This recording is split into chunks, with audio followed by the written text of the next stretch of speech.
আমরা সবাই মিলে আজকে কিন্তু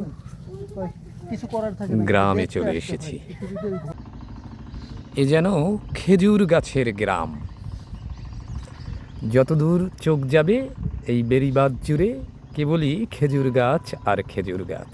খেজুর গাছের গ্রাম হয়ে গেছে। আসলে এত খেজুর গাছ কি মনে করে লাগাইছেন আপনারা? আমরা তো আডি বিছেই রাখছি, এরকম যে মূল্যবান রসের দাম ওই তা বলতে পারি না।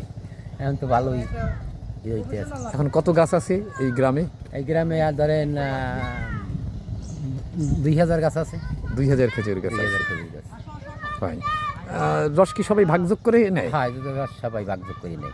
গ্রামে এটা নিয়ে কোনো ঝামেলা নেই? না, দেশ বিদেশি লোকায় বরিশাল থেকে জালকাঠি, রাজাপুর, ভান্ডারিয়া, পিরিজপুর তো আয়, বিভিন্ন এলাকার লোক এখন যায় অটোতে।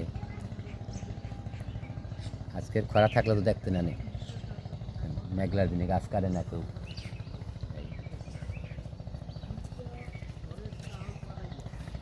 কে লাগাইছিল এই গাছগুলা? হ্যাঁ, গাছগুলা কে লাগাইছিল? লাগলো কিন্তু আমার আব্বাই আড়ি বিছাইছে, প্রকৃতি খাই আড়ি করছে।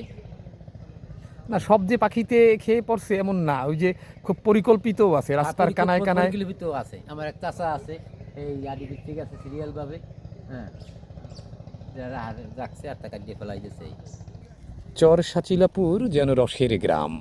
আপনি এই বিষখালী নদীর পাড়ে যেখানেই যাবেন শুধু খেজুর গাছ আর খেজুর গাছ। এই তো আমাদের আবহমান বাংলার প্রকৃতি।